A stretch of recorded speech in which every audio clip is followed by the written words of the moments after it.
إلا الله محمد رسول الله لا إله إلا الله محمد رسول الله لا إله إلا الله محمد رسول الله.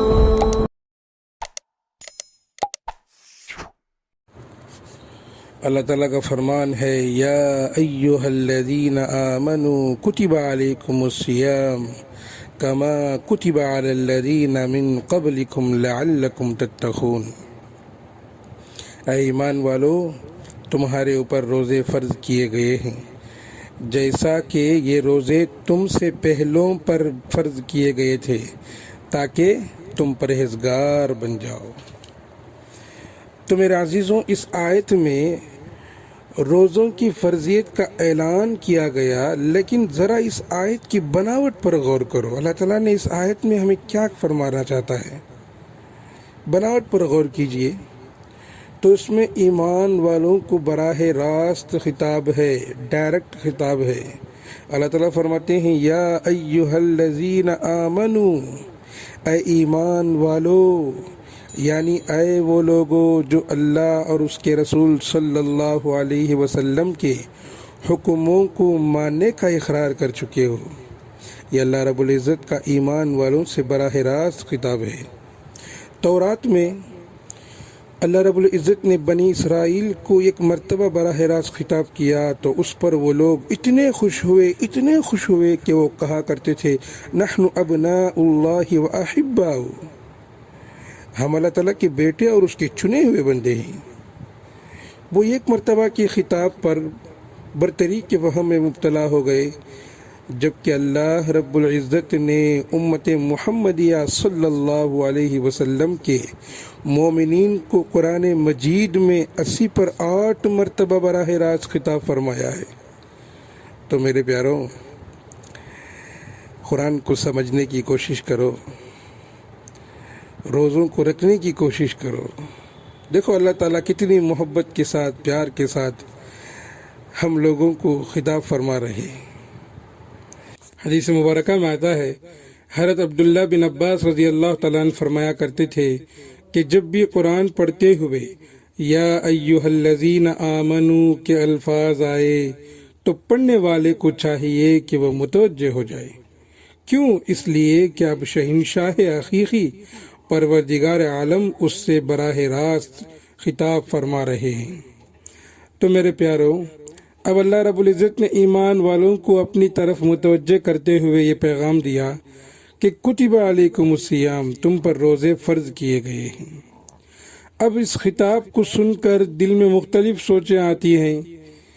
کیوں؟ اس لیے کہ انسان کے دل کے اندر کئی سوچیں آتی ہیں.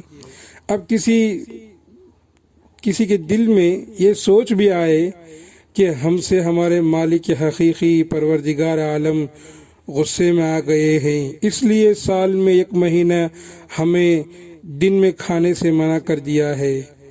اگر کوئی ایسا سوچا تو اللہ رب العزت نے اس سوچ کو درست کرنے کے لیے ارشاد فرمایا کہ تم پر یہ روزے نہ تو سزا کی وجہ سے فرض کیے گئے ہیں اور نہ ہی اس وجہ سے کیے کہ ہمارے خزانے میں کمی ہو گئی ہے، اناج کی کمی ہو گئی ہے، ختم ہو گیا ہے، اب اسٹاک نہیں ہے، بلکہ نہیں، فرمایا کما کتب علی الذین من قبلکم، جیسا کہ یہ روزے تم سے پہلے کے امتیوں پر بھی فرض کیے گئے ہیں. یعنی یہ تم پر کوئی نئی پابندی عائد نہیں کی جا رہی ہے، بلکہ یہ عبادت کا ایک تسلسل ہے، اور تم سے پہلے آنے والے لوگ بھی یہ کام کرتے رہے ہیں. جب اللہ تبارک و تعالیٰ تسلی دیتے ہیں تو اب مومن جب یہ سنتا ہے تو پہلے لوگ پر بھی روزے فرض تھے تو دل میں تسلی ہو جاتی ہے کہ اللہ رب العزت ہم سے اب ناراض نہیں ہیں اور سزا بھی نہیں دے رہے ہیں، بلکہ ایک عبادت ہے جو اللہ رب العزت کے قریب ہونے کا ذریعہ ہے. تو میرے پیاروں، آگے اللہ تبارک و تعالیٰ فرماتے ہیں کہ تم پر روزے کیوں فرض کیے گئے اور تمہیں کیوں رکھنا چاہیے. فرمایا کہ روزہ فرض کرنے کا مقصد بھی بتایا گیا کہ تمہیں بھوکا پیاسا رکھ کر تمہارے مالک کو کچھ نہیں ملے گا، بلکہ اس کا فائدہ بھی تمہارے لیے ہے، چنانچہ فرمایا گیا لعلکم تتقون، تاکہ تم پرہیزگار بن جاؤ، متقی ہو جاؤ، تمہارے اندر اللہ کا خوف آ جائے۔ معلوم ہوا کہ جو عبادت مومنین پر فرض کی گئی، اس کا مقصد بھی مومنین کے اندر اچھی صفات کا پیدا کرنا ہے۔ تو اللہ کے بندو، اب جب پوری آیت کو پڑھتے ہیں تو پھر دل کو تسلی ہو جاتی ہے اور دل میں شوق پیدا ہوتا ہے کہ ہم اس عبادت کو بڑے اہتمام کے ساتھ ادا کریں۔ تو اللہ تعالیٰ سے دعا ہے کہ اللہ تعالیٰ ہم تمام کو رمضان کی قدر کرتے ہوئے رمضان کے روزے اہتمام کے ساتھ رکھنے کی توفیق عطا فرمائے۔ اور یہ جو آیت ہے یا ایھا الذین آمنوا کتب علیکم الصیام کما کتب علی الذین من قبلکم لعلکم تتقون، جب ہم اس آیت کو سنیں تو ہمارے دل میں تسلی پیدا ہو جائے کہ اللہ تعالیٰ ہمیں براہ راست اس آیت میں خطاب کر کے فرما رہے ہیں کہ میرے بندوں، میرے عزیزوں، میرے پیاروں، روزہ رکھ لو۔ تم روزہ رکھو گے تو تقوی والے ہو جاؤ گے، متقی ہو جاؤ گے، پرہیزگار بن جاؤ گے۔ اللہ ہم سب کو پرہیزگار بننے کی توفیق عطا فرمائے، آمین۔